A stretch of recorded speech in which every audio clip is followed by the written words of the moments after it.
जय श्री हरि। श्रीमद्भागवत महापुराणम चतुर्थः स्कंधः अथ नवमोऽध्यायः।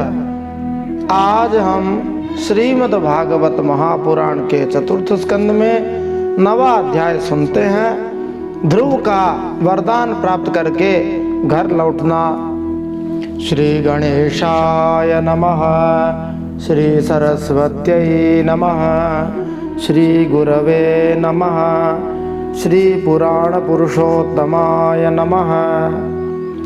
पिछले चतुर्थ स्कंद के 8वें अध्याय में ध्रुव जी के वन गमन के प्रसंग में हमने सुना कि सनकादि, नारद जी, ऋभु, हंस, अरुणी और यति ये ब्रह्मा जी के पुत्र थे। इन्होंने नैष्ठिक ब्रह्मचारी होने के कारण गृहस्थाश्रम में प्रवेश नहीं किया।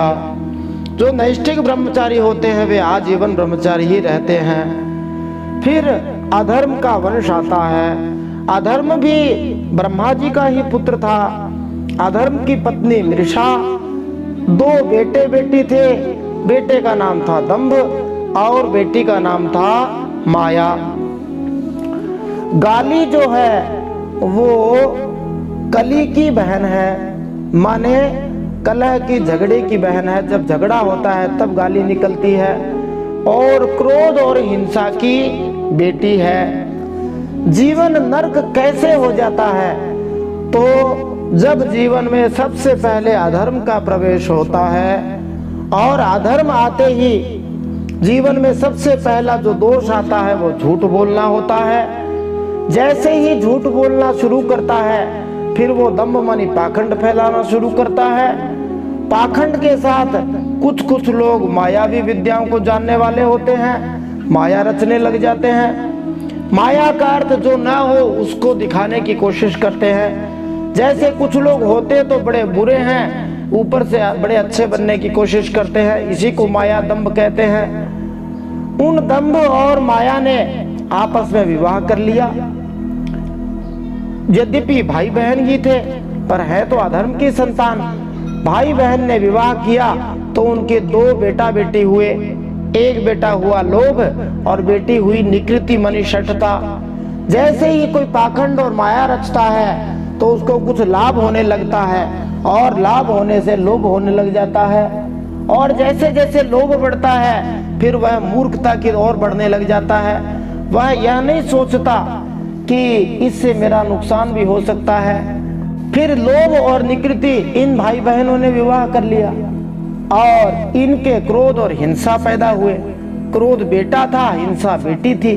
जैसे ही जीवन में लोभ आता है, मूर्खता आती है, फिर जब कोई कामना पूरी नहीं होती तो व्यक्ति क्रोध करता है। और जब क्रोध करके भी उसका काम नहीं हो पाता है तब वह हिंसा पर उतारू हो जाता है, मारने पीटने की सोचने लग जाता है। जब हिंसा से काम नहीं चलता, सामने वाला ज्यादा शक्तिशाली लगता है, तब क्रोध और हिंसा ने विवाह किया और उनके कली माने कलह है ये बेटा हुआ और दुरुक्ति माने गाली ये बेटी हुई। जैसे ही क्रोध आया, हिंसा पे उतारू हुआ, सामने वाला ज्यादा शक्तिशाली हुआ तो वो झगड़ा ही करके रहेगा। और जब झगड़ा करने में भी समर्थ न हो पाए, अगला मजबूत हो तो उसको गालियां देना शुरू करता है। फिर कली और गाली माने कलह और दुरुक्ति इन्होंने आपस में विवाह किया और इनसे भय और मृत्यु उत्पन्न हुए। जैसे ही कोई झगड़ा करता है तो सबसे पहले उसको भय उत्पन्न होता है, क्योंकि झगड़ा करने वाला, क्रोध करने वाला निर्भय रह ही नहीं सकता। और जैसे ही भयभीत होता है तो वह मृत्यु को प्राप्त होता है। और मृत्यु के बाद भी पीछा नहीं छूटता। भय और मृत्यु ने भी विवाह किया आपस में और इनसे यातना और नरक का जन्म उत्पन्न हुआ। यातना बेटी थी और नरक बेटा था। तो जैसे ही मरने के बाद रास्ते में यमदूत यातना देते हुए ले जाते हैं और यमपुरी के अंदर यमराज, यमदेवता उसे नरकों का वास देते हैं। यह अधर्म का वंश है। इस अधर्म के वंश को 3 बार सुन लेने से मनुष्य अपने मन की मलिनता दूर कर सकता है। पिछले अध्याय में पढ़ते समय हमने 2 बार इसको समझा था अब एक बार फिर से हमने समझ लिया है। प्रयास करना चाहिए कि हमारे जीवन में अधर्म नहीं आए। जैसे ही अधर्म जीवन में आएगा हमारा जीवन नरक हो जाएगा। As soon as lawlessness enters in a person's life, the life becomes miserable that it turns into a hell. ध्रुव के पिता उत्तानपाद थे, माता थी सुनीति, विमाता का नाम था सुरुचि, भाई का नाम था उत्तम। अब इन सब नामों का हमारे जीवन में किस प्रकार से तात्पर्य निकलता है वो समझते हैं। उत्तान मतलब ऊपर की ओर, पाद मनि पैर। प्रत्येक मनुष्य उत्तान पाद है क्योंकि वह गर्भ में ऊपर की ओर पैर किए हुए, नीचे सिर किए हुए उल्टा लटका रहता है। प्रत्येक मनुष्य की दो पत्नियां होती हैं। एक होती है सुनीति मानी अच्छी नीति, जिसका वह आदर नहीं करता। दूसरी होती है सुरुचि माने जो मन में लगे वो करना, उसका बड़ा आदर करता है। प्रायः सभी मनुष्य नीति के बारे में कहते हैं कि हम लोग ऐसा क्यों करें, हम लोग अच्छा काम क्यों करें, हम लोग सुबह नहा धो करके पूजा क्यों करें, भगवान की भक्ति क्यों करें। तो इसलिए वो नीति का आदर नहीं करता, दिमाग लगाता रहता है। और रुचि है वो कहती है ये कर लो, वो कर लो, ये खा लो, इधर से चोरी कर लो, ऐसे ऐसे उल्टे पुल्टे कामों में लगाए रखती है। जहां नीति अच्छी होती है वहां ध्रुव माने निश्चित अटल लक्ष्य उसको मिल जाता है। नीति वाला व्यक्ति ही ध्रुव होता है माने अटल होता है। और जो सुरुचि होती है वो यद्यपि होती तो बेकार है पर अपने आप को बड़ा उत्तम समझती है। उसमें सुपीरियोरिटी कॉम्प्लेक्स होता है कि मैं सर्वश्रेष्ठ हूँ। एक बार जब ध्रुव जी अपने पिता की गोद में बैठना चाहते थे तब घमंड से भरी हुई सुरुचि उसकी सौतेली माता ने अपने सौत के बेटे ध्रुव को महाराज की गोद में आने का यत्न करते देखकर ईर्ष्या भरे शब्दों में कहा, अरे तू राज सिंहासन पर बैठने का अधिकारी नहीं है, तू भी राजा का ही बेटा है, इससे क्या हुआ, तुझको मैंने तो अपनी कोख में धारण नहीं किया ना, तू भी नादान है, तुझे पता नहीं है कि तूने किसी दूसरी स्त्री के गर्भ से जन्म लिया है, तभी तो ऐसे दुर्लभ विषय की इच्छा कर रहा है। और फिर वो क्या कहती है कि तेरे को राज सिंहासन की इच्छा है तो तू तपस्या करके परम पुरुष श्री नारायण की आराधना कर और वरदान क्या मांग कि उनकी कृपा से मेरे गर्भ से जन्म ले लो। भगवान नारायण की आराधना लोग गर्भ में न आने के लिए करते हैं। यहाँ पर ये जो सुरुचि बुद्धि है ये भगवान से भी उल्टी ही चीज मांगती है और उनसे कहती है कि मेरे गर्भ में आए। कैसी विचित्र है ये बात। जब ध्रुव जी का बड़ा अपमान हुआ, वो 5 साल का बालक बड़ा दुखी होकर के रोता हुआ अपनी माता सुनीति के पास आया। सुनीति को जब उसने अपने पिता की और माता की करतूत बताई, सुनीति का धीरज टूट गया। वह शोक से संतप्त होकर मुरझा गई, जोर जोर से विलाप करने लगी। और सुनीति को सोत की बातें याद आने से उसके कमल जैसे आंखों में आंसू भर आए। फिर भी धन्य है सुनीति माता जो अपने बेटे से कहती है तू दूसरों के लिए किसी तरह की अमंगल की कामना मत कर।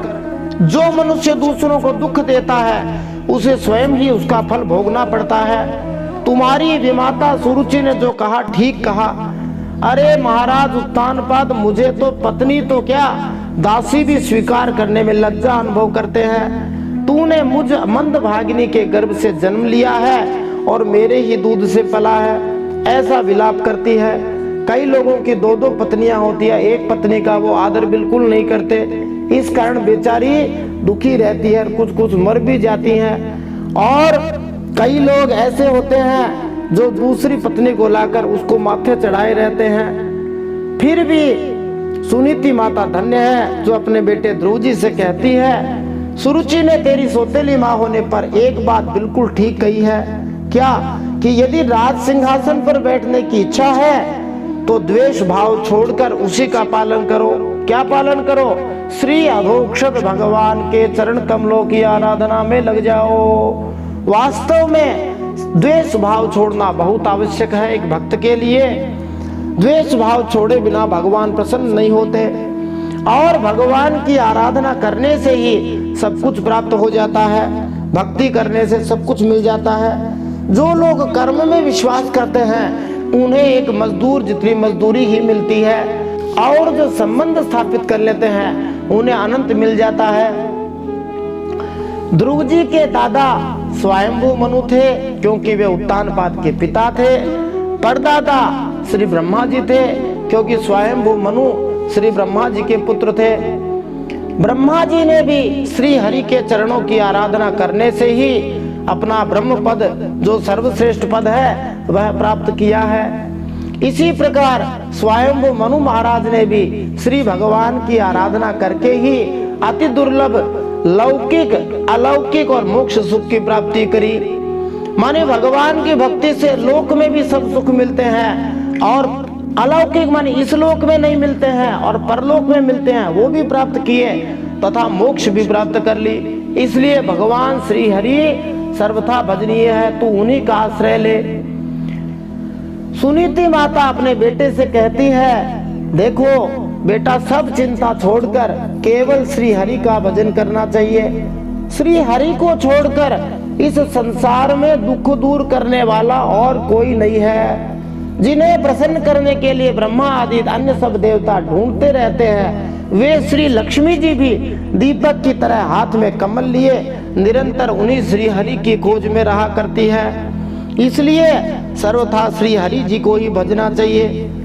ध्रुव जी ने जैसे ही हरि भजन का दृढ़ निश्चय किया, वैसे ही देवर्षि नारद जी महाराज, जो भक्तों के परम गुरु हैं, भगवान श्री हरि के परम लाडले हैं, वे तुरंत आकर के ध्रुव जी को मार्गदर्शन प्रदान करते हैं। जैसे ही कोई भक्त आगे बढ़ता है, भगवान का भेजा हुआ कोई न कोई गुरु मिल जाएगा और हमारा काम हो जाएगा। नारद जी महाराज ने ध्रुव जी से कहा कि बेटा, संसार में मनुष्य अपने कर्मों के अनुसार ही मान अपमान या सुख दुख आदि प्राप्त करता है। असल में मनुष्य के असंतोष का कारण मोह के अलावा और कुछ नहीं है। मनुष्य यदि अच्छे कर्म करेगा तो उसे मान मिलेगा, और बुरे करेगा तो उसका अपमान होगा। इसलिए नारद जी महाराज कहते हैं कि बुद्धिमान भक्त को जैसी भी परिस्थिति का सामना करना पड़े, उसी में संतुष्ट रहना चाहिए और सदा ही श्री हरि के भजन में लगे रहना चाहिए। फिर नारद जी ध्रुव जी की परीक्षा लेने के लिए कहते हैं, ये व्यर्थ का हाथ छोड़ दे और घर चला जा वापस। बड़े होने पर बुढ़ापे में परमार्थ साधन का समय आए, तब उसके लिए प्रयत्न कर लेना। वास्तव में नारद जी यह बात परीक्षा के लिए ही कहते हैं, क्योंकि भजन करने का कोई समय नहीं होता है। प्रत्येक व्यक्ति बूढ़ा है, और बूढ़े का मतलब जो मृत्यु के समीप है वह बूढ़ा है, और मृत्यु का समय निश्चित नहीं है। इसलिए सदा सर्वदा श्री हरि का भजन करते रहना चाहिए। फिर नारद जी महाराज कहते हैं कि देखो, दुख दूर करने का एक उपाय बताता हूँ। हमसे जो ज्यादा गुण वाला हो, ज्यादा संपत्ति वाला हो, उससे प्रसन्न हो जाना चाहिए। कम गुण वाला हो, उस पर दया करनी चाहिए। बराबर गुण वाला हो, उससे मित्रता कर लेनी चाहिए। ऐसा करने से हमारा दुख दूर हो जाएगा।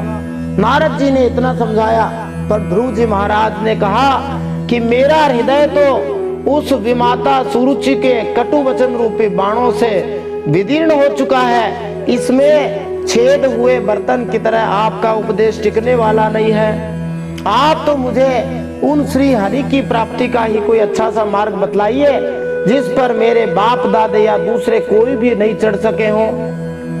तब नारद जी महाराज कहते हैं, तुम्हारी माता सुनीति ने तुम्हें ठीक ही समझाया। तुम्हें सर्वथा श्री हरि का भजन करना चाहिए। धर्म, अर्थ, काम और मोक्ष, ये 4 पुरुषार्थ होते हैं। उन चारों पुरुषार्थों की प्राप्ति का उपाय एकमात्र श्री हरि के चरणों का सेवन ही है। अतः श्री हरि को ही भजना चाहिए। फिर नारद जी महाराज भगवान श्री हरि का बड़ा ही सुंदर ध्यान वर्णन करते हैं। यह ध्यान बार बार आ रहा है, इसीलिए आ रहा है कि हमारा ध्यान श्री हरि की ओर लग जाए। ध्यान वर्णन करते हुए नारद जी कहते हैं कि भगवान के नेत्र और मुख निरंतर प्रसन्न रहते हैं, और उन्हें देखने से ऐसा लगता है कि वे भक्त को वरदान देने के लिए प्रसन्नता से सदा ही तैयार रहते हैं। भगवान की नाक, भौहें, गाल बड़े ही सुहावने हैं। वे सभी देवताओं में परम सुंदर हैं। भगवान की तरुण अवस्था है, अंग बड़े सुडौल है, लाल लाल होठ है, रत्नारे नेत्र हैं। आंख बंद करके इस ध्यान का श्रवण करें। वे शरणागतों को आश्रय देने वाले, अपार सुखदायक, शरणागतों को प्रेम करने वाले दया के सागर हैं। श्री हरि के वक्षस्थल में श्री वत्स का चिन्ह विराजमान है। शरीर बादल के समान श्याम रंग का है। वे परम पुरुष श्याम सुंदर, गले में बड़ी सुंदर वनमाला धारण किए हैं। चार भुजाओं में शंख चक्र गदा और पद्म धारण किए हुए हैं। उनके अंग प्रत्यंग किरीट, कुंडल, केयूर और कंकण आदि आभूषणों से सजे हैं। गले में कौस्तुभ मणि है। शरीर पर रेशमी पीतांबर है। कमर में कंचन की करधनी, चरणों में सोने के नूपुर पैजनी सुशोभित है। भगवान का स्वरूप बड़ा ही दर्शनीय, शांत तथा मन और नयनों को आनंदित करने वाला है। इस प्रकार भगवान का मानस पूजन करना चाहिए। जब तक मन भगवान में स्थिर न हो जाए, इस स्थूल रूप में स्थिर न हो जाए, तब तक ऐसे ही ध्यान करना चाहिए। फिर भगवान का सूक्ष्म रूप भी समझ में आने लग जाएगा। भगवान का वह ध्यान का आनंद ऐसा है जिसमें डूबने के बाद व्यक्ति वापस लौट ही नहीं सकता है। फिर नारद जी महाराज कहते हैं, हे ध्रुव, मैं तुम्हें ऐसा मंत्र बताता हूँ जिस मंत्र को 7 रात तक जप करने से मनुष्य आकाश में घूमने वाले सिद्धों का दर्शन कर सकता है। वह 12 अक्षरों वाला मंत्र है, ओम नमो भगवते वासुदेवाय। इस मंत्र में विशेष ध्यान देना चाहिए कि नमः पद अंत में नहीं आता है। यह 12 अक्षर मंत्र है, ओम नमो भगवते वासुदेवाय। चूंकि इस मंत्र में ओमकार लगा हुआ है, इसलिए इस मंत्र को जपने के लिए कुछ टर्म्स एंड कंडीशंस हैं। वो ये हैं कि इसे पवित्र अवस्था में ही जपा जा सकता है, एक स्थान पर बैठकर ही जप सकते हैं। इसलिए इस मंत्र का जप करते समय पवित्र रहना, एक स्थान पर बैठना बड़ा आवश्यक है। लेकिन श्री हरि नाम जो सीधा सीधा राम कृष्ण हरि नाम है, उनमें किसी प्रकार का कोई बंधन नहीं है। फिर भी ये मंत्र यदि कोई मन लगा के पवित्र अवस्था में 7 रात्रि तक जपे तो उसे सिद्धों के दर्शन हो सकते हैं और सिद्ध भी हो सकता है और भगवान का दर्शन भी हो सकता है। बालक ध्रुव ने मधुवन में जाकर तपस्या की और फिर वो उत्तानपाद के पास गए। उत्तानपाद बड़ी ही ग्लानि करते हैं कि मैं स्त्री का गुलाम हूँ, मैं बड़ा स्त्रैण हूँ, मैंने उस स्त्री के बहकावे में आकर मेरे बेटे पर बड़ा अन्याय किया, मुझे अब बड़ा पश्चाताप हो रहा है। अब वो कहाँ गया होगा, उसे कोई खा जाएगा तो क्या होगा, ऐसे चिंता करते हैं। नारद जी महाराज कहते, चिंता मत करो, उसके रक्षक भगवान है। जिसके रक्षक भगवान हो उसका कोई कुछ नहीं बिगाड़ सकता। तुम्हें उसके प्रभाव का पता नहीं है, अभी तपस्या शुरू नहीं की है, उससे पहले ही नारद जी भविष्य जानने वाले हैं कि उसका यश सारे संसार में फैल रहा है। वह ऐसी तपस्या करेगा जैसी तपस्या कोई नहीं कर सका। जल्दी तुम्हारे पास आएगा और तुम्हारा भी यश बढ़ाएगा कि किसका बेटा था, का उत्तानपाद का बेटा था। ऐसा नहीं कहेंगे, लोग कहेंगे ये किसके माता पिता हैं, का ध्रुव जी के माता पिता हैं। इस प्रकार तुम्हारा यश फैलाने वाला होगा। अब एकाग्र चित्त से ध्रुव जी महाराज ने भगवान परम पुरुष श्री नारायण की उपासना आरंभ की और हम सबको यह सीख दी कि भगवान को उलाहना देने की बजाय हमें हमारा भजन बढ़ाना चाहिए। जैसे ही भजन बढ़ेगा हमारे सारे काम पूरे होते जाएंगे। जबरदस्ती भगवान से कभी नहीं करनी चाहिए, क्योंकि भगवान वे ही करते हैं जिसमें हमारा हित होता है। अब देखिए 5 साल के छोटे से बालक ध्रुव ने कैसी कठोर तपस्या की। पहले महीने में 3-3 दिन के अंतर से एक बार कैथ और बेर खाते थे। फिर 1 महीना बीतने के बाद श्री हरि प्रसन्न नहीं हुए। दूसरे महीने में ध्रुव जी भगवान से नाराज नहीं हुए कि महाराज 3-3 दिन से व्रत कर रहा हूं, फिर भी आप राजी नहीं हो रहे। तपस्या को 2 गुना कर दिया। 6 दिन से खाने लगे। क्या खाने लगे? सिर्फ सूखी घास और पत्ते खाकर भगवान का भजन किया। 6 दिन में एक बार, मानी महीने में 5 बार ही सूखी घास और पत्ते खाकर भजन किया। बताओ, फिर भी निराश नहीं हुए। जब भगवान प्रसन्न नहीं हुए तो हिम्मत नहीं हारी। तीसरे महीने में और तपस्या बढ़ा दी, 3 गुना बढ़ा दी। अब 9 दिन में केवल 1 बार पानी पीकर रहते थे। मानी महीने में मात्र 3 बार पानी पीकर ओम नमो भगवते वासुदेवाय इस मंत्र का जप करते हुए श्री हरि का अपने हृदय में ध्यान कर रहे थे। ऐसा विलक्षण तप ध्रुव जी महाराज ने किया। फिर भी जब भगवान प्रसन्न नहीं हुए तब भगवान को ये नहीं कहा कि महाराज मैंने पानी भी नहीं पिया 9 दिन तक। यहाँ तो एक दिन निर्जला एकादशी करना भी मुश्किल हो जाता है। इस 5 साल के छोटे से बालक ध्रुव ने 9 दिन में 1 बार पानी पिया। कैसा दिव्य उन्होंने तप किया। चौथे महीने में और तपस्या बढ़ाई और इस बार तो पराकाष्ठा से 1 कदम पीछे ही रहे। खाली 12 दिन के अंतर में केवल वायु पीकर ही ध्यान योग द्वारा भगवान की आराधना की। माने महीने में मात्र 2.5 बार श्वास लिया, 12 दिन में 1 बार श्वास। 5 साल का बालक ऐसा जबरदस्त योगी प्राणायामी श्री भगवान का ध्यान किया। तब भी जब भगवान प्रसन्न नहीं हुए तब भी भगवान से झगड़ा नहीं किया। हम लोग तो ऐसे हैं, जो भी अच्छा काम होता है वो मैंने किया और बुरे में थोड़ा सा भी नुकसान हो जाए तो हरि ने किया, उन्हें तुरंत उलाहना देने को तैयार हो जाते हैं।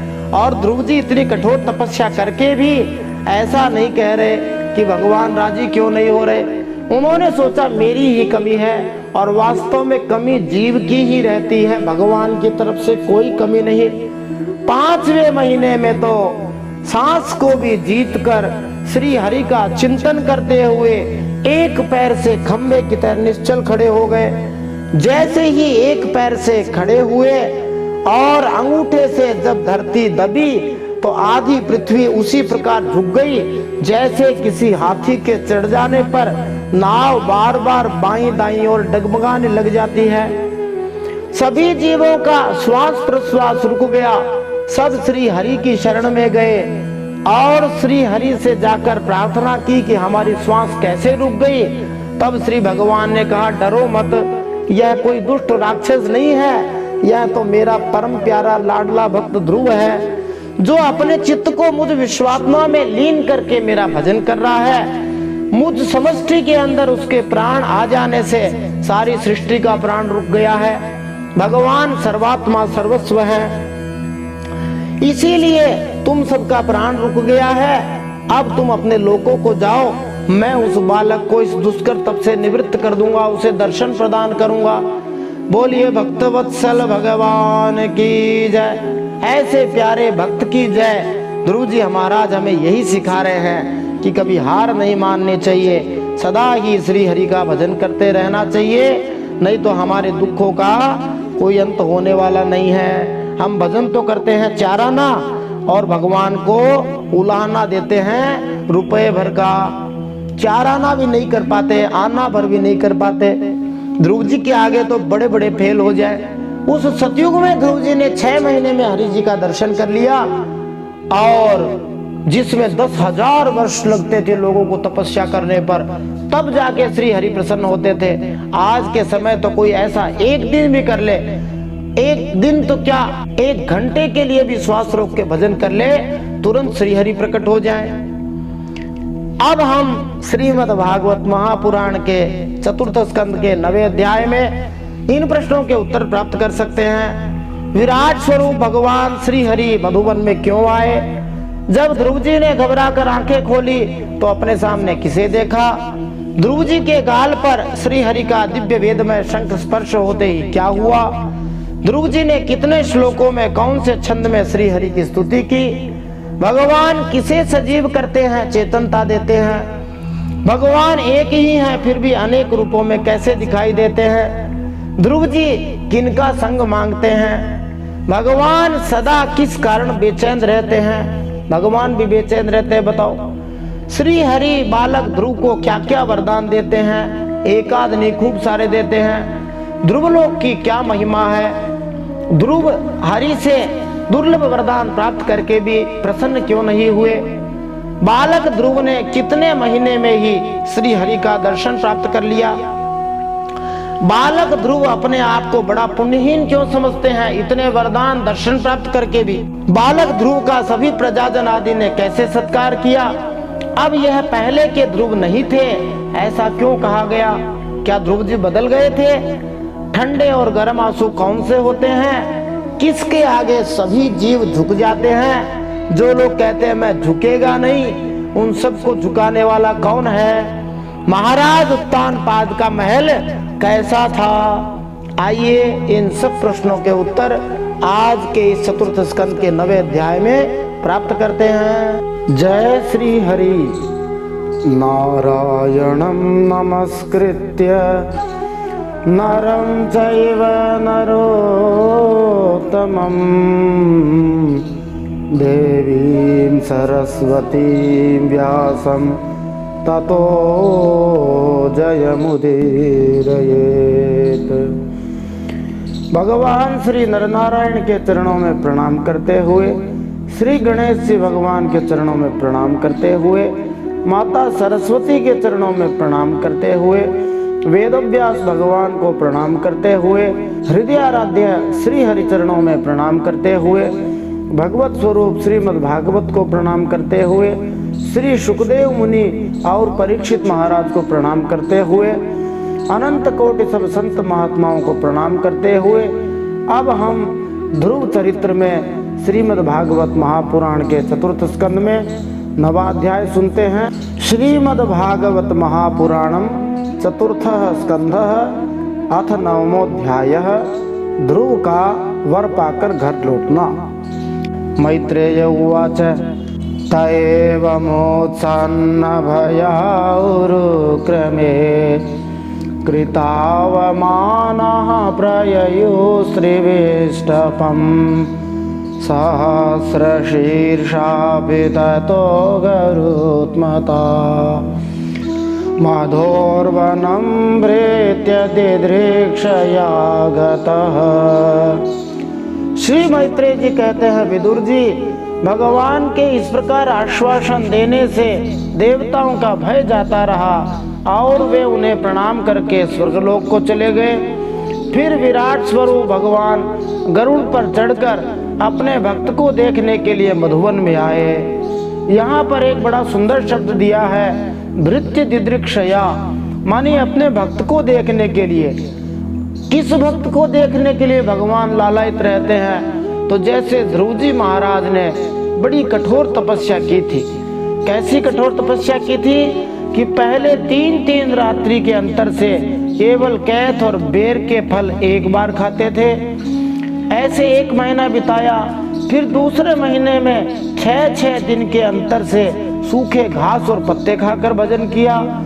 फिर भी भगवान प्रसन्न न हुए तो तीसरे महीने में 9-9 दिन पर केवल पानी पीकर भजन किया। फिर चौथे महीने में तो 12-12 दिन में केवल एक बार श्वास लेकर भजन किया। और ध्रुव जी की आयु मात्र 5 वर्ष की थी।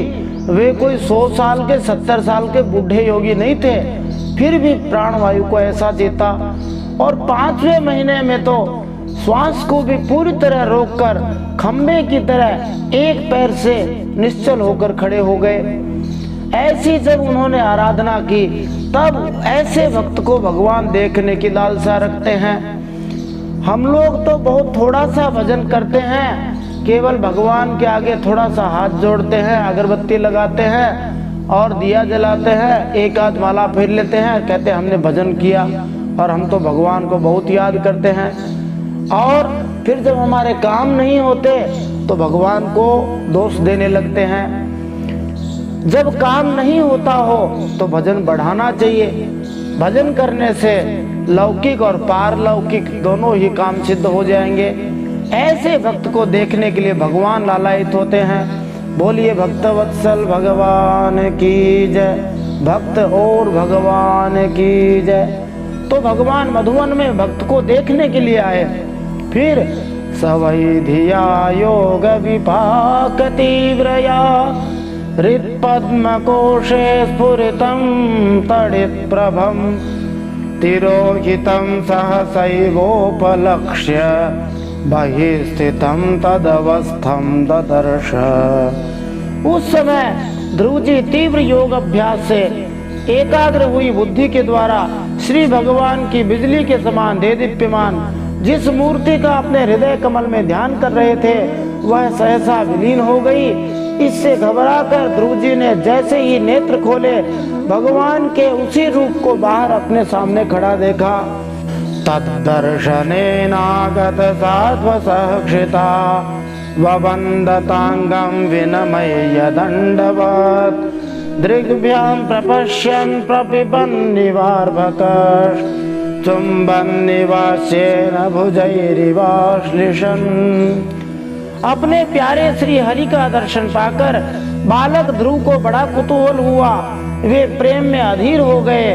पृथ्वी पर दंड के समान लौटकर श्री भगवान को प्रणाम किया। फिर वे इस प्रकार प्रेम भरी दृष्टि से उनकी ओर देखने लगे मानो नेत्रों से उन्हें पी जाएंगे, मुख से चूम लेंगे और भुजाओं में कस लेंगे। इतना प्रेम ध्रुव जी के अंदर उमड़ रहा है। सतम विवक्षन्तमतद्विदं हरिर्ज्ञात्वास्य सर्वस्य च हृद्यवस्थितः कृताञ्जलिं ब्रह्ममयेन कम्बुना स्पर्शबालं कृपया कपोले। वे हाथ जोड़े श्री हरि के सामने खड़े थे और उनकी स्तुति करना चाहते थे, परंतु किस प्रकार करें यह जानते नहीं थे क्योंकि छोटे से बालक थे, पढ़े लिखे नहीं थे। सर्वांतर्यामी हरि तो उनके मन की बात जान गए। वो तो सबके मन की बात जानते हैं। उन्होंने अपनी कृपा से ही अपने वेदमय शंख को उनके गाल से छुआ दिया। और भगवान के शंख की क्या महिमा है ये अगले श्लोक में बताते हैं। सवै तदैव प्रतिपादितां गिरं दैवीं परिज्ञात परात्मनिर्णय तं भक्तिभावोऽभ्यगृणाद सत्वरं परिश्रुतोरुश्रवशं ध्रुवक्षितिः। ध्रुव जी भविष्य में अचल पद प्राप्त करने वाले थे। इस समय भगवान के उस वेदमय शंख का स्पर्श होते ही उन्हें वेदमय दिव्यवाणी प्राप्त हो गई और जीव तथा ब्रह्म के स्वरूप का भी निश्चय हो गया। वे अत्यंत भक्ति भाव से धैर्य पूर्वक विश्व विख्यात कीर्तिमान भगवान श्री हरि की स्तुति करने लगे। तो भगवान का जो शंख है वह ज्ञान का स्वरूप है और वह चिन्मय है। एक बार स्पर्श होते फिर ध्रुव जी को विद्यालय जाना ही नहीं पड़ा, ऐसी कृपा हो गई। अब जब शंख लगाया ध्रुव जी को ज्ञान हो गया। ध्रुव जी श्री हरि की स्तुति करते हैं। 12 श्लोकों में वसंत तिल का छंद में स्तुति करते हैं। मानो जितने महीने उन्होंने तपस्या की थी उससे 2 गुने श्लोकों में श्री हरि की स्तुति करते हैं। ध्रुव उवाच योऽन्तः प्रविश्य मम वाचमिमां प्रसूतां सञ्जीवयत्यखिलशक्तिधरः स्वधाम्ना अन्याश्रहस्तचरण श्रवणत्वगादीन् प्राणान्नमो भगवते पुरुषाय तुभ्यम्। सबसे पहले ध्रुव जी ने यही कहा, आप सर्वशक्तिमान हैं। आप ही मेरे अंतःकरण में प्रवेश कर अपने तेज से मेरी इस सोई हुई वाणी को सजीव करते हैं। वाणी को ही सजीव नहीं करते, आप हाथ, पैर, कान, त्वचा आदि अन्य इंद्रियों एवं प्राणों को भी चेतनता देते हैं। मैं आप अंतर्यामी भगवान को प्रणाम करता हूँ। वैसे भी जब भगवान अंदर रहते हैं, हृदय में विराजमान रहते हैं, तभी तक चेतनता रहती है। एकस्त्वमेव भगवन् निधमात्मशक्त्या मायाख्ययोरुगुणया महदाद्यशेषम् सृष्ट्वानुवेश्य पुरुषस्तदसद्गुणेषु नाने वदारुषु विभावसु विभासी।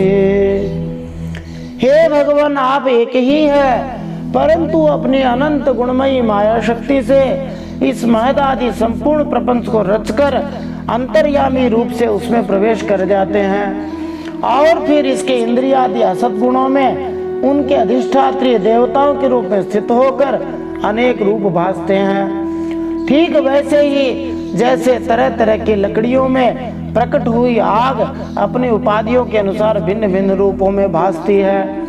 त्वद्दत्तया वयुनयेदमचष्टविश्वं सुप्त प्रबोध इव नाथ भवत्प्रपन्नः तस्यापवर्ग्य शरणं तव पादमूलं विस्मर्यते कृतविदा कथमार्तबन्धो। हे नाथ, सृष्टि के आरंभ में ब्रह्मा जी ने भी आपकी शरण लेकर आपके दिए हुए ज्ञान के प्रभाव से ही इस जगत को सोकर उठे हुए मनुष्य के समान देखा था। हे दीन बंधो, उन्हीं आपके चरण तल का मुक्त पुरुष भी आश्रय लेते हैं। कोई भी कृतज्ञ मनुष्य उन्हें कैसे भूल सकता। नूनं विमोष्टमतयास्तव माययाते ये त्वां भवाप्यय विमोक्षणमन्यहेतो अर्चन्ति कल्पकतरुं पुण्यपोपभोग्य मिच्छन्ति यत्स्पर्शजं निरयेऽपि नृणाम्। हे प्रभु, इन शवतुल्य शरीरों के द्वारा भोगा जाने वाला इंद्रिय और विषयों के संयोग से उत्पन्न सुख तो मनुष्यों को नरक में भी मिल सकता है। जो लोग इस विषय सुख के लिए लालायित रहते हैं और जो जन्म मरण के बंधन से छुड़ा देने वाले कल्पतरु के समान श्री भगवान आपकी उपासना भगवत प्राप्ति के सिवा किसी अन्य उद्देश्य से करते हैं, उनकी बुद्धि अवश्य ही आपकी माया के द्वारा ठगी गई है। ध्रुव जी ये कहना चाह रहे हैं कि भगवान की भक्ति भगवान की प्राप्ति के लिए ही करनी चाहिए, लेकिन यदि भगवान में मन ना भी लगता हो तो शुरुआत तो कर ही देनी चाहिए, फिर भगवान अपने आप सब काम ठीक कर देंगे। यहाँ निष्काम भक्त की ऊंची महिमा ध्रुव जी महाराज ने बताई है। या निर्वृते स्तनुवृतां तव पाद पद्म ध्यानात् भवज्जन कथा श्रवणेन वा स्यात् सा ब्रह्मणि स्वमहिमन्यपि नाथ माभूत् किं त्वन्तकाशिलोलितात्पततां विमानात्। हे नाथ, आपके चरण कमलों का ध्यान करने से और आपके भक्तों के पवित्र चरित्र सुनने से प्राणियों को जो आनंद प्राप्त होता वह निजानंद स्वरूप ब्रह्म में भी नहीं मिल सकता। फिर जिन्हें काल की तलवार काटे डालती है, उन स्वर्गीय विमानों से गिरने वाले मनुष्यों को तो वह सुख मिल ही कैसे सकता है। तो यहाँ पर ध्रुव जी महाराज निर्गुण ब्रह्म से और स्वर्गादि लोकों से भी ज्यादा महत्व सगुण भगवान के लीला चरित्रों को और श्री भगवान के ध्यान को तथा भक्तों के चरित्रों को बताते हैं। भक्तिं मुहुः प्रवहतां त्वयि मे प्रसंगो भूयादनन्तमहताममलाशयानां येनाञ्जसोल्बणमुरुव्यसनं भवाब्धिं नेष्ये भवद्गुणकथामृतपानमात्तः। हे अनंत परमात्मन, मुझे तो आप उन विशुद्ध हृदय महात्मा भक्तों का संग दीजिए जिनका आप में अविच्छिन्न भक्ति भाव है।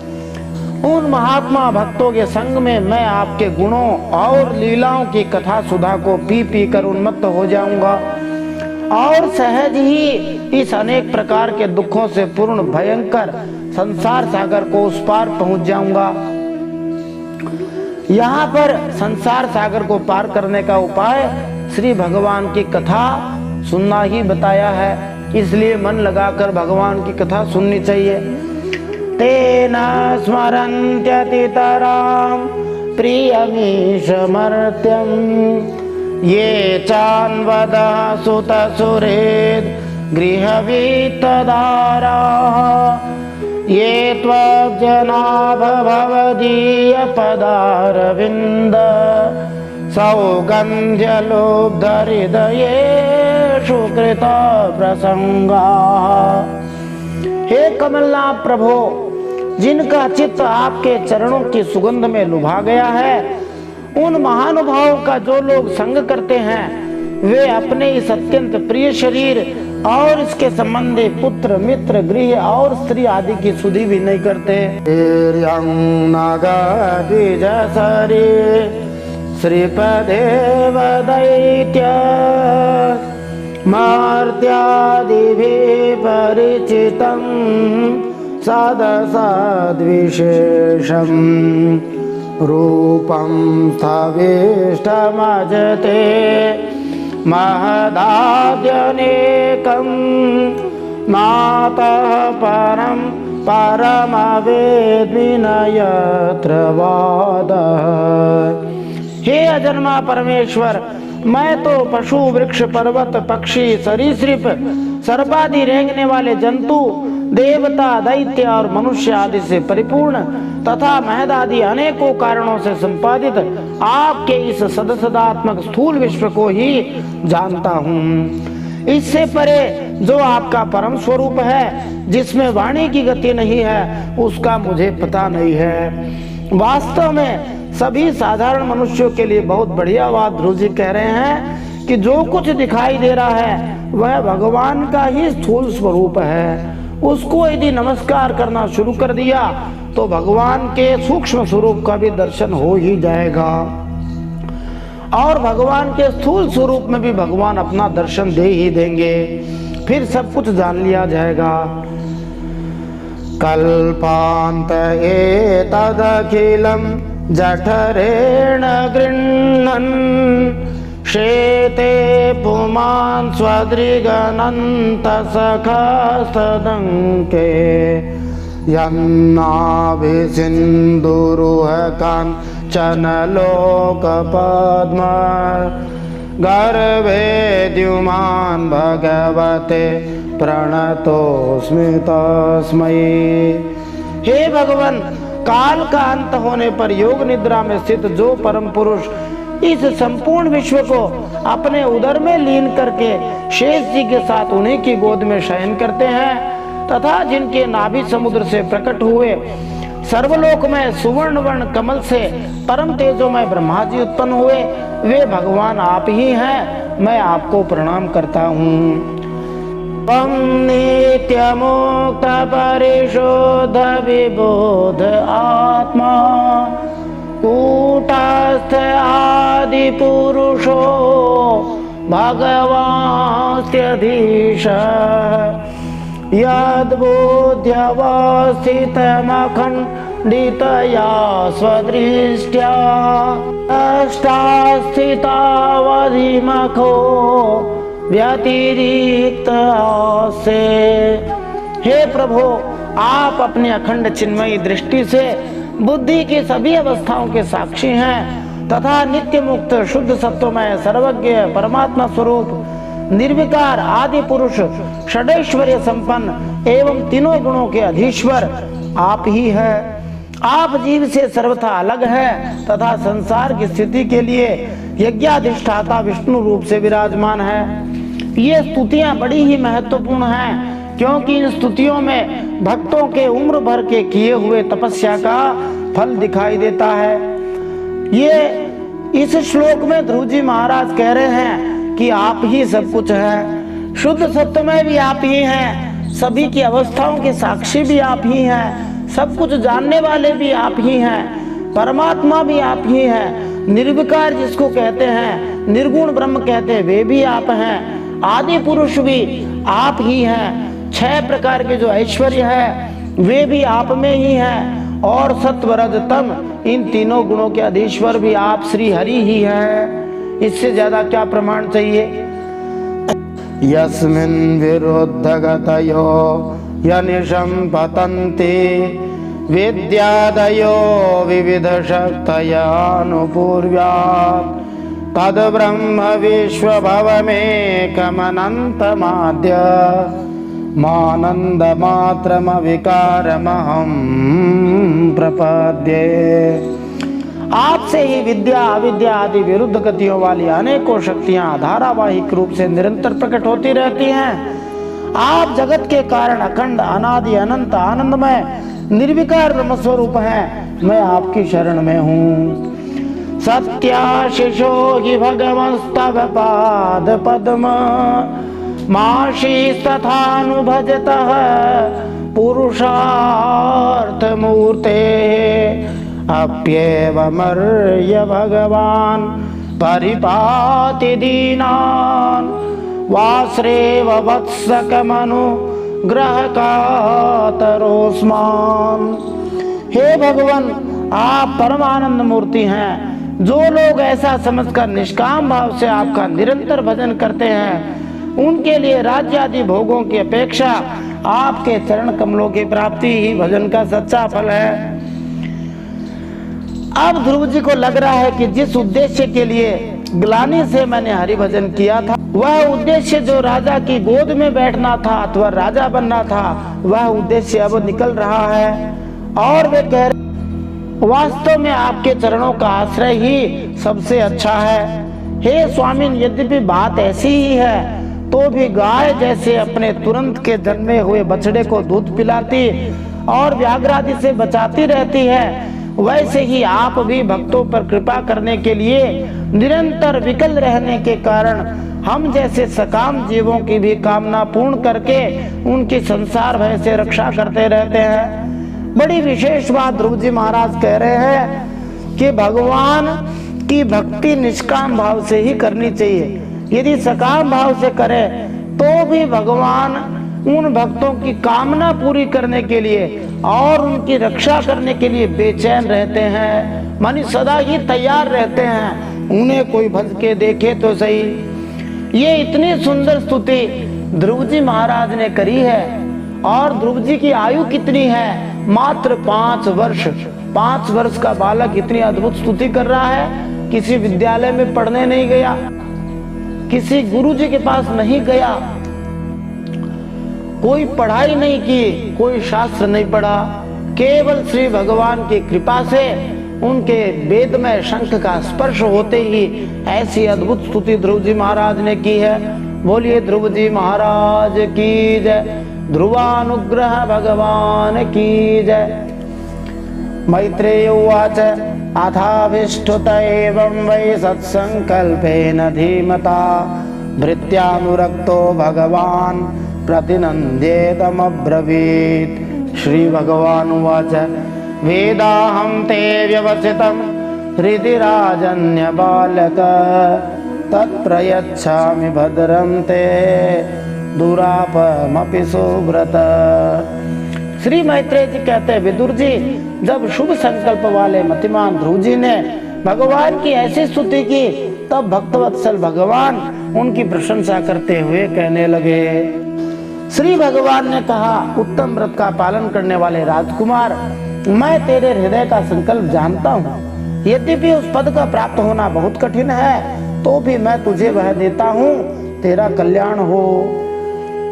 नान्यैरधिष्ठितं भद्र यद्व्रजिष्णु ध्रुवक्षिति यत्र ग्रहर्षताराणां ज्योतिषां चक्रमाहितम् मेढ्याङ्गो चक्रवत्स्थास्नु परस्तात् कल्पवासिनां धर्मोऽग्निः कश्यपः शुक्रो मुनयो ये वनौकसः चरन्ते दक्षिणे कृत्य भ्रमन्तो यत्सतारकाः। जिस तेजोमय अविनाशी लोक को आज तक किसी ने प्राप्त नहीं किया, जिसके चारों ओर ग्रह नक्षत्र और तारागण रूप ज्योतिष चक्र वैसे ही चक्कर काटता है जैसे मेढ़ी के चारों ओर दवरी के बैल घूमते रहते हैं। कटी हुई फसल, धान, गेहूं आदि को कुचलने के लिए घुमाए जाने वाले बैल जिस खंभे में बंधे रहते हैं उसको मेढ़ी कहते हैं। अवान्तर कल्प पर्यंत रहने वाले अन्य लोगों का नाश हो जाने पर भी जो स्थिर रहता है तथा तारागण के सहित धर्म, अग्नि, कश्यप और शुक्र आदि नक्षत्र एवं सप्तर्षिगण जिसकी प्रदक्षिणा किया करते हैं, वह ध्रुवलोक मैं तुझे देता हूँ। भगवान ने अपने प्यारे भक्त ध्रुव जी को ऐसा दिव्य लोक ध्रुवलोक प्रदान किया है जो युगों युगों तक, कल्पों कल्पों तक रहने वाला है, जिसका कभी नाश नहीं होता। उसी ध्रुवलोक को ही विष्णुपद भी कहते हैं। भगवान इतना बड़ा लोक देकर भी रुके नहीं, राजी नहीं हुए, और भी दे रहे हैं। क्या दे रहे हैं? प्रस्थिते तु वनम पित्रा दत्त्वा गां धर्म संशयः 36 वर्ष सहस्रम रक्षिता व्याहतेन्द्रियः त्वद्भ्रातर्युत्तमे नष्टे मृगयायां तु जन्मनाः अन्वेषन्ति वनं माता धावाग्निं सा प्रवेक्ष्यति। यहाँ भी जब तेरे पिता तुझे राज सिंहासन देकर वन को चले जाएंगे, तब तू 36,000 वर्ष तक धर्मपूर्वक पृथ्वी का पालन करेगा, मानी पृथ्वी का राजा रहेगा। तेरी इंद्रियों की शक्ति ज्यों की त्यों बनी रहेगी, मानी बूढ़ा नहीं होगा। आगे चलकर किसी समय तेरा भाई उत्तम शिकार खेलता हुआ मारा जाएगा, तब उसकी माता सुरुचि पुत्र प्रेम में पागल होकर उसे वन में खोजती हुई दावानल में प्रवेश कर जाएगी। तो भगवान ने ध्रुवलोक देने के बाद इस भूमि लोक में 36,000 वर्ष का राज्य दिया, और यद्यपि उत्तम का कोई दोष नहीं था, लेकिन उसकी माता बड़ी दुष्टा थी, इसलिए वह मारा जाएगा, ऐसा भगवान पहले ही कह रहे हैं। और जिस माता के कारण भगवान का दर्शन तो हुआ, लेकिन साथ में जिस माता के कटु वचनों से ध्रुव जी के मन को बड़ी ग्लानि हुई, और वह माता भी मर जाएगी। इष्ट्वा मां यज्ञ हृदयं यज्ञैः पुष्कल दक्षिणैः भुक्त्वा चेहाशिषः सत्या अन्ते मां संस्मरिष्यसि ततो गन्तासि मत्स्थानं सर्वलोक नमस्कृतम् उपरिष्टादृशिभ्यस्त्वं यतो न वर्तते गतः। यज्ञ मेरी प्रिय मूर्ति है, तू अनेकों बड़ी बड़ी दक्षिणाओं वाले यज्ञों द्वारा मेरा यजन करेगा तथा यहाँ उत्तम उत्तम भोग भोग कर अंत में मेरा ही स्मरण करेगा। इससे तू अंत में संपूर्ण लोकों के वंदनीय और सप्तर्षियों से भी ऊपर मेरे निज धाम को जाएगा, जहाँ पहुँच जाने पर फिर संसार में लौटकर नहीं आना होता। तो भगवान कह रहे हैं कि जो मेरा स्मरण करता है, अंत में मैं उसे याद दिला देता हूँ। अंत में याद करने की गारंटी भगवान ने दे दी। वैसे भी ध्रुव जी को दर्शन हो गए, फिर भी अंत में याद करने के लिए भगवान ने कह दिया कि याद हो जाएगा अपने आप, और ऐसे लोग को प्राप्त होगा जहां से वापस नहीं आना पड़ेगा। ध्रुव जी ने सकाम भाव से भजन किया था। गोस्वामी जी ने लिखा, ध्रुव सगला निज प्यों हरि नाऊ पायऊं अचल अनुपम ठाऊं। दुख के साथ भजन किया था, फिर भी ऐसा अनुपम धाम उनको मिला। तो हम जैसे भी हैं, सकाम निष्काम भजन शुरू कर देना चाहिए। मैत्रेय उवाच इत्यर्चितः स भगवान् अतिदिश्यात्मनः पदं बालस्य पश्यतो धाम स्वमगात् गरुडध्वजः सोऽपि संकल्पजं विष्णोः पादसेवोपसादितं प्राप्य संकल्प निर्वाणं नाति प्रेतोऽभ्यगात्पुरम्। श्री मैत्रेय जी कहते, बालक ध्रुव से इस प्रकार पूजित हो, उसे अपना पद प्रदान कर। भगवान श्री गरुड़ध्वज उसके देखते देखते अपने लोक को चले गए। प्रभु की चरण सेवा से संकल्पित वस्तु प्राप्त हो जाने के कारण यद्यपि ध्रुव जी का संकल्प तो पूरा हो गया, किंतु उनका चित्त विशेष प्रसन्न नहीं हुआ। फिर वे अपने नगर को लौट गए। विदुर उवाच, विदुर जी पूछ बैठे कि ऐसा क्यों हुआ। सुदुर्लभम यत् परमं पदं हरेर माया विनस्तत् चरणार्चनार्जितं लब्ध्वाप्य सिद्धार्थमिवैक जन्मना कथं स्वमात्मानमनन्यतार्थवेत्। विदुर जी ने पूछा, हे मैत्रेय जी, मायापति श्री हरि का परम पद तो अत्यंत दुर्लभ है और मिलता भी उनके चरण कमलों की उपासना से ही है। दोनों बात बता दी। दुर्लभ भी है और मिलता भी उनकी उपासना भक्ति से ही है। ध्रुव जी भी सार असार का पूरा विवेक रखते थे और फिर एक ही जन्म में उस परम पद को प्राप्त करने के बाद भी अपने को अकृतार्थ क्यों समझा जी? ऐसा क्यों समझा कि मेरे को कुछ मिला नहीं? तो मैत्रेय जी कहते हैं, मैत्रेय उवाच मातुः सपत्न्या वाग्बाणैर् हृदि विद्धस्तुतान् स्मरन् नैच्छन् मुक्ति पतेर्मुक्तिं तस्मात् तापमुपेयिवान्। श्री मैत्रेय जी ने कहा, ध्रुव जी का हृदय अपनी सौतेली माता के वाग्बाणों से बिंद गया था तथा वर मांगने के समय भी उन्हें उनका स्मरण बना हुआ था। इसी से उन्होंने मुक्तिदाता श्री हरि से मुक्ति नहीं मांगी। अब जब भगवत दर्शन से वह मन का मैल दूर हुआ तो उन्हें अपनी इस भूल के लिए पश्चाताप हुआ। तो ध्रुव जी मानो मन ही मन कहने लगे अपने, ध्रुव उवाच समाधिना नैक भवेन यत्पदं विदुः सनन्दा दयौर्ध्वरेतसः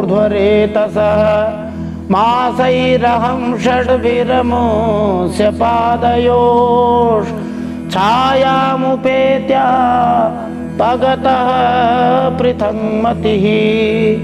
ध्रुव जी मन ही मन कहने लगे, सनकादि ऊर्ध्वरेता नैष्ठिक ब्रह्मचारी सिद्ध भी जिन्हें समाधि द्वारा अनेकों जन्मों में प्राप्त करते हैं, उन भगवत चरणों की छाया को मैंने 6 महीने में ही प्राप्त कर लिया।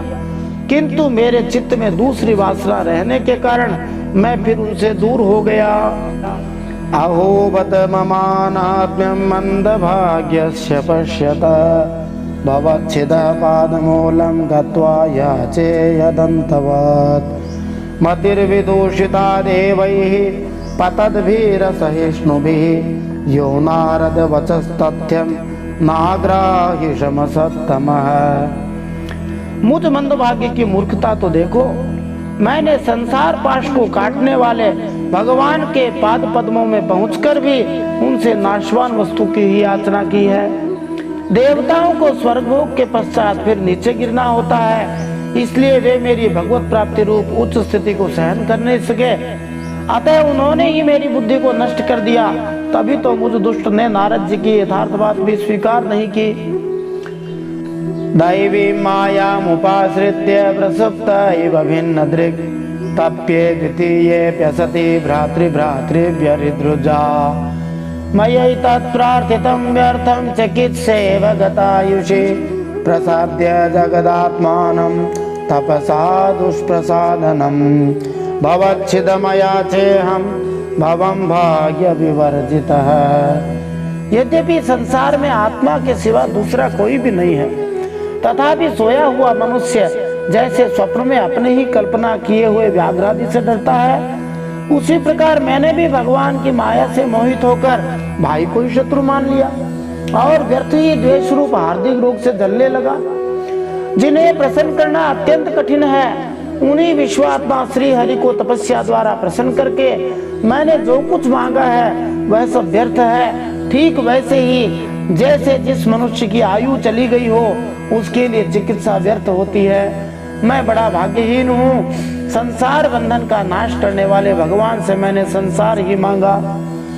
स्वराज्यम यच्छतो मौढ़्यान् मानो में भिक्षितो बत ईश्वरात् क्षीण पुण्येन फलीकारा निवाधन है। ध्रुव जी कहते हैं, मैं बड़ा पुण्यहीन हूँ। जैसे कोई कंगला किसी चक्रवर्ती सम्राट को प्रसन्न करके उससे तुझ सहित चावलों की कनी मांगा तो भी क्या मांगा, चक्रवर्ती सम्राट प्रसन्न हो गया और चावल की भूसी मांग रहा है। वैसे ही मैंने भी आत्मानंद प्रदान करने वाले श्री हरि से मूर्खतावश व्यर्थ का अभिमान बढ़ाने वाले उच्च पदादि ही मांगे हैं। ऐसे ध्रुव जी महाराज बड़ी ग्लानि कर रहे हैं, क्योंकि कई बार हमें अवसर मिलता है और हम जो प्राप्त करना चाहते हैं उससे बड़ा प्राप्त कर सकते हैं, फिर भी हम छोटी चीज में ही खुश हो जाते हैं और वो अवसर गंवा देते हैं। भगवान तो सर्वांतर्यामी है। ध्रुव जी के मन में यह बात थी। कोई बड़े संत महात्मा हुए, सेठ जी जयदयाल जी गोविंद का इस बारे में कहा करते थे कि भगवान ने दर्शन दिया तो ध्रुव जी महाराज निष्काम हो गए। तो ध्रुव जी ने भगवान से कहा कि मुझे कुछ नहीं चाहिए। तो भगवान ने कहा लाला तुम्हें तो कुछ नहीं चाहिए, लेकिन आगे कलयुग में जब भक्त होंगे और उनको जब सुनने को मिलेगा कि श्री हरि की भक्ति करने से भले ही शुरुआत में सकाम भाव हो, अंत में निष्काम भाव हो जाएगा, आपकी कामना ही खत्म हो जाएगी। माने जैसे किसी को बड़ा घर चाहिए और कहा घर के लिए श्री हरि की भक्ति करो, और भगवान जब दर्शन देंगे तब तुम्हारी घर की इच्छा ही नहीं रहेगी। तो लाला कलयुग के जो भक्त हैं वो फिर मेरा भजन नहीं करेंगे। उनकी आन रखने के लिए, उन कलयुगी भक्तों को जोड़े रखने के लिए तुम्हें वरदान देना जरूरी है। तुमने चाहा राज्य, तुमने चाहा राजा की गोद में बैठना, मैं तुम्हें अपनी गोद में बैठाता हूँ। तुमने चाहा राजा बनूं, तुम्हें पृथ्वीलोक का भी 36,000 वर्ष का राजा बना रहा हूँ और ध्रुवलोक का सदा सदा के लिए राजा बना रहा हूँ। जितना चाहते हैं उससे कई गुना, अनंत गुना भगवान देते हैं। भगवान उधारी बिल्कुल नहीं रखते हैं।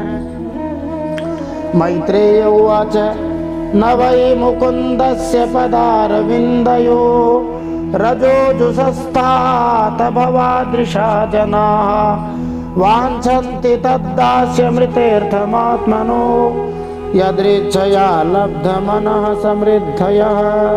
श्री मैत्रेय जी कहते हैं तुम्हारी तरह जो लोग श्री मुकुंद पादारविंद मकरंद के ही मधुकर है, मानी भगवान के चरणों के ही भंवरे बने हुए हैं, जो निरंतर भगवान के चरण रस का ही सेवन करते हैं, जिनका मन अपने आप आई हुई सभी परिस्थितियों में संतुष्ट रहता है, वे भगवान से उनकी सेवा के अलावा अपने लिए और भी कोई भी पदार्थ नहीं मांगते। आकर्ण्यात्मजमायांतं संपरेति यथागतं राजान श्रद्धते भद्र मभद्रस्य कुतो मम श्रद्धाय वाक्यं देवर्षेर हर्षवेगेन दर्शितः वार्ताहर्तु रतिप्रीतो हारं प्रादान महाधनम। इधर जब उत्तानपाद ने सुना कि उनका पुत्र ध्रुव घर लौट रहा है, इधर जब उत्तानपाद जी ने सुना कि उनका बेटा ध्रुव जी घर लौट रहा है, तो उन्हें इस बात पर वैसे ही विश्वास नहीं हुआ जैसे कोई किसी के यमलोक से लौटने की बात पर विश्वास न करे। उन्होंने यह सोचा कि मुझ अभागे का ऐसा भाग्य कहाँ, परंतु फिर उन्हें देवर्षि नारद जी की बात याद आ गई। इससे उनका इस बात में विश्वास हुआ और फिर वे आनंद के वेग से अधीर हो उठे। उन्होंने अत्यंत प्रसन्न होकर यह समाचार लाने वाले को एक बहुमूल्य हार दिया। सदश्वम रथमारुह्य कार्तस्वर परिष्कृतं ब्राह्मणैः कुलवृद्धैश्च पर्यस्तो मात्य बन्धुभिः शंखदुन्दुभिनादेन ब्रह्मघोषेण वेणुभिः निश्चक्राम पुरात्तूर्ण मात्मजाभीक्षणोत्सुकः। उत्तानपाद राजा ने पुत्र का मुख देखने के लिए उत्सुक होकर बहुत से ब्राह्मण कुल के बड़े बूढ़े मंत्री बंधुजनों को साथ लेकर एक बढ़िया घोड़ों वाले सोने के रथ पर सवार हो झटपट नगर के बाहर निकल गए। उनके आगे आगे वेदध्वनि होती जा रही थी। शंख, दुंदुभी, बंसी आदि अनेकों मांगलिक बाजे बजते जाते थे। सुनीति शुरुचिश्चास्य महेश्यो रुक्म भूषिते आरुह्य शिबिकां सार्ध मुत्तमेनाभिजग्मतुः तं दृष्ट्वोपवनाभ्यास आयान्तं तरसारथात् अवरुह्य नृपस्तूर्णमासाद्य प्रेम विह्वल परिरेभेऽङ्गजं दोर्भ्यां दीर्घोत्कण्ठमनाश्वसन् विश्वक्सेनाङ्घ्रिसंस्पर्श हताशेषागबन्धनम्। उनकी दोनों रानियां सुनीति और सुरुचि भी सोने के आभूषणों से विभूषित हो राजकुमार उत्तम के साथ पालकियों पर चढ़कर चल रही थी। ये वही सुरुचि और सुनीति हैं जिस सुनीति को तो घर से बाहर निकाला हुआ था, साधारण से घर में रह रही थी। उस सुनीति को भी केवल ध्रुव जी की भक्ति से और ध्रुव जी पर भगवान के अनुग्रह के कारण सुनीति को भी उत्तानपाद ने बहुत सम्मान दिया। और ये वही सुरुचि है जो ध्रुव जी महाराज को अपने पिता की गोद में भी बैठने नहीं दे रही थी। ध्रुव जी उपवन के पास आ पहुंचे। उन्हें देखते ही महाराज उत्तानपाद तुरंत रथ से उतर पड़े बेटे को देखने के लिए बहुत दिनों से उत्कंठित हो रहे थे। झटपट आगे बढ़कर प्रेमातुर हो लंबी लंबी सांसें लेते हुए ध्रुव जी को भुजाओं में भर लिया। अब ये पहले के ध्रुव नहीं रहे। भगवान के परम पवित्र चरणों का स्पर्श होने से उन ध्रुव जी महाराज के समस्त पाप बंधन कट गए थे। अथा जिग्रन मुहुर्मूर्धनि शीतैर्नयन वारिभिः स्नापयामास नयनम जातोद्दाम मनोरथः अभिवन्द्य पितुः पादा वाशीर्भिश्चाभिमन्त्रितः ननाम मातरौ शीर्ष्णा सत्कृतः सज्जनाग्रणीः। उत्तानपाद की एक बड़ी कामना पूर्ण हो गई। उन्होंने बार बार बेटे का सिर सूंघा। आनंद और प्रेम के कारण निकलने वाले ठंडे ठंडे आंसुओं से उन्हें नहला दिया। जब आनंद या प्रेम होता है तो जो आंसू आते हैं वे ठंडे होते हैं और जो शोक और दुख के आंसू होते हैं वे गर्म होते हैं।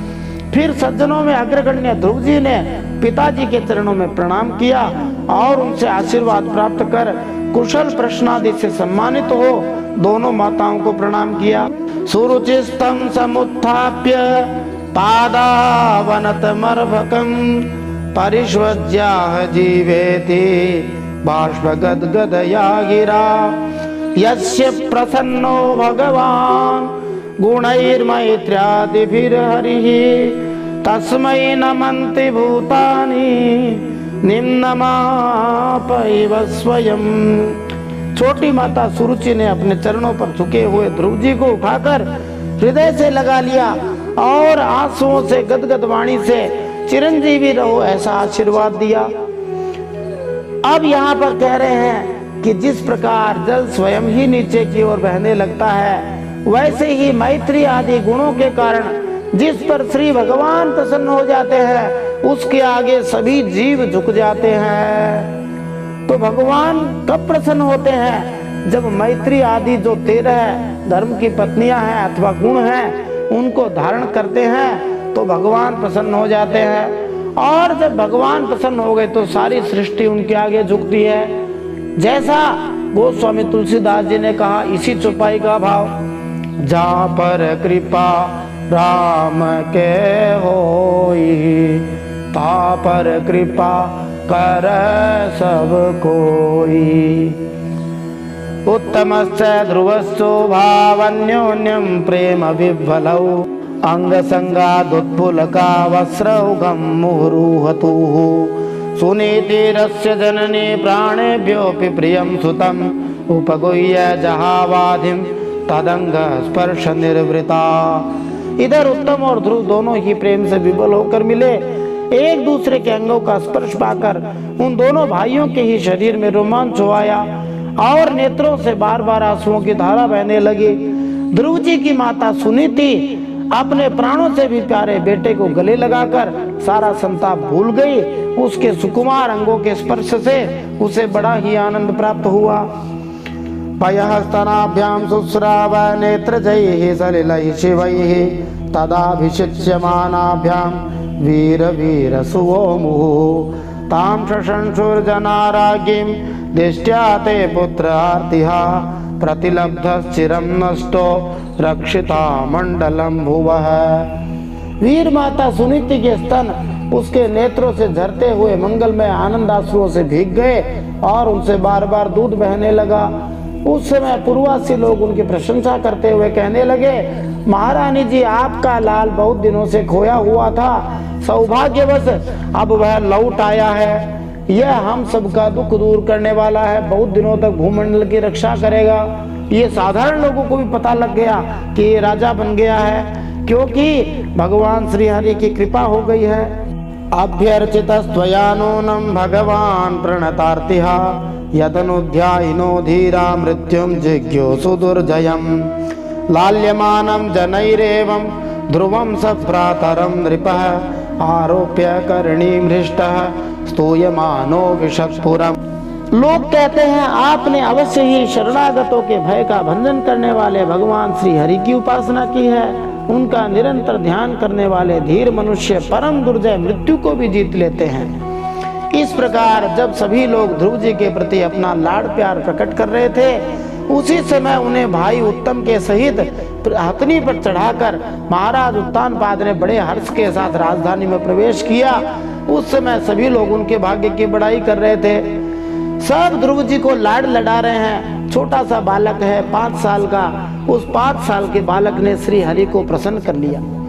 छोटे छोटे बच्चों को यह चरित्र अवश्य सुनाना चाहिए। यदि एक आदमी भक्त निकल गया तो जीवन निहाल हो जाएगा, और जो भक्त हो जाते हैं उनके माता पिता को चिंता नहीं करनी चाहिए।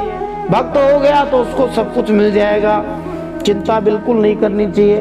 तत्र तत्रोपसंक्लिप्तैर् लसन् मकर तोरणैः सवृन्दैः कदलीस्तम्भैः पूगपोतैश्च तद्विधैः चूतपल्लववासहस्रं मुक्तादाम विलम्बिभिः उपस्कृतं प्रतिद्वारमपां कुंभैः सदीपकैः। नगर में जहाँ तहाँ मगर के आकार के सुंदर दरवाजे बनाए, फल फूलों के गुच्छों के सहित केले के खंबे, सुपारी के पौधे सजाए, द्वार द्वार पर दीपक के सहित जल के कलश रखे, जो आम के पत्तों, वस्त्रों, फूलों और फूल माला और मोती की लड़ियों से सजे हुए थे। प्राकारैर्गोपुरागारैः शातकुंभ परिच्छदैः सर्वतोऽलंकृतं श्रीमद् विमान शिखरद्युभिः मृष्टचत्वर रथ्याट्ट मार्गं चंदन चर्चितं लाजाक्षतैः पुष्पफलैः तंडुलैर्बलिभिर्युतम्। जिन अनेकों परकोटों, फाटकों और महलों से नगरी सुशोभित थी, उन सबको सुवर्ण की सामग्रियों से सजाया गया था। उनके कंगूरे विमानों के शिखरों के समान चमक रहे थे। नगर के चौक, गलियों, अटारियों और सड़कों को झाड़ बुहार कर उन पर चंदन का छिड़काव किया गया था, और जहाँ तहाँ खील, चावल, पुष्प, फल, जो एवं अन्य मांगलिक उपहार सामग्रियां सजी रखी थी। ध्रुवाय पथि दृष्टाय तत्र तत्र पुरस्त्रियः सिद्धार्थाक्षतदध्यम्बु दूर्वा पुष्पफलानि च उपजर्रुः प्रयुञ्जाना वात्सल्यादाशिषः सतीः शृण्वस्तद्वल्गुगीतानि प्राविशद भवनं पितुः। ध्रुव जी राजमार्ग से जा रहे थे। उस समय जहाँ तहाँ नगर के शीलवती सुंदरियां उन्हें देखने को इकट्ठी हो रही थी। उन्होंने वात्सल्य भाव से अनेकों शुभाशीर्वाद देते हुए सरसों, अक्षत, दही, जल, दूर्वा, पुष्प और फलों की वर्षा की। इस प्रकार उनके मनोहर गीत सुनते हुए ध्रुव जी ने अपने पिता के महल में प्रवेश किया। महामणि व्रातमये सतस्मिन् भवनोत्तमे लालितो नितरां पित्रा न्यवसद्धि विदेववत् पयाफेन निभाशय्या दान्ता रुक्म परिच्छदाः आसनानि महाराणी यत्र रौक्मा उपस्कराः। वह श्रेष्ठ भवन मणियों की लड़ियों से सजा था। उसमें पिताजी के लाड प्यार का सुख भोगते हुए वे वैसे ही आनंद से रहने लगे जैसे स्वर्ग में देवता लोग रहते हैं। दूध के फेन के समान सफेद और कोमल सैयाएं, हाथी दांत के पलंग, सुनहरी कामदार पर्दे, बहुमूल्य आसन और बहुत सा सोने का सामान था। यत्र स्फटिक कुड्येषु महामारकतेषु च मणिप्रदीपा आभान्ति ललना रत्न संयुता उद्यानानि च रम्याणि विचित्रैरमरद्रुमैः कूजद विहंग मिथुनैर्गायन् मत्थ मधुव्रतैः। उस महल की स्फटिक और महामरकतमणि माने पन्ने की दीवारों में रत्नों की बनी हुई स्त्री मूर्तियों पर रखे हुए मणिमय दीपक जगमगा रहे थे। उस महल के चारों ओर अनेक जाति के दिव्य वृक्षों से सुशोभित उद्यान थे, जिनमें नर और मादा पक्षियों का कलरव तथा मतवाले भौरों का गुंजार होता रहता था। वाप्यो वैदुर्यसोपानाः पद्मोद्बल कुमुद्वतीः हंसकारण्डवकुलैर्दुष्टाश्चक्रावसारसैः उत्तानपादो राजर्षिः प्रभावं तनयस्य तं श्रुत्वा दृष्ट्वाद्भुततमं प्रपेदे विस्मयं परम्। उन बगीचों में पुखराज की सीढ़ियों से सुशोभित बावलियां थी, जिनमें लाल, नीले और सफेद रंग के कमल रहते थे। हंस, कारंडव, चकवा एवं सारसादी पक्षी क्रीड़ा करते रहते थे। राजर्षि उत्तानपाद ने अपने पुत्र के अति अद्भुत प्रभाव की बात देवर्षि नारद जी से पहले ही सुन रखी थी। अब उसे प्रत्यक्ष वैसा ही देखकर उन्हें बड़ा आश्चर्य हुआ। वीक्षोड वयसं तं च प्रकृतीनां च सम्मतम् अनुरक्त प्रजं राजा ध्रुवं चक्रे भुवः पतिम् आत्मानं च प्रवयस माकलय्य विषां पतिः वनं विरक्तः प्रातिष्ठद विमृशन्नात्मनो गतिम। फिर यह देखकर कि अब ध्रुव युवा हो गए हैं, मंत्री वर्ग भी उन्हें आदर देते हैं, प्रजा का भी अनुराग है, उन्होंने उन्हें निखिल भूमंडल के राज्य पर अभिषिक्त कर दिया और उत्तानपाद वृद्धावस्था आई जानकर आत्मस्वरूप का चिंतन करते हुए संसार से विरक्त होकर वन को चल दिए। इति श्रीमद्भागवते महापुराणे पारमहंस्यां संहितायां चतुर्थ स्कंदे ध्रुव राज्याभिषेक वर्णनम नाम नवमोऽध्यायः। श्रीमन्नारायणार्पणमस्तु। इस प्रकार श्रीमद् भागवत महापुराण परमहंसों की संहिता चतुर्थ स्कंद में ध्रुव जी का राज्याभिषेक वर्णन नामक नवा अध्याय भगवान श्रीमन नारायण के चरणों में समर्पित हो।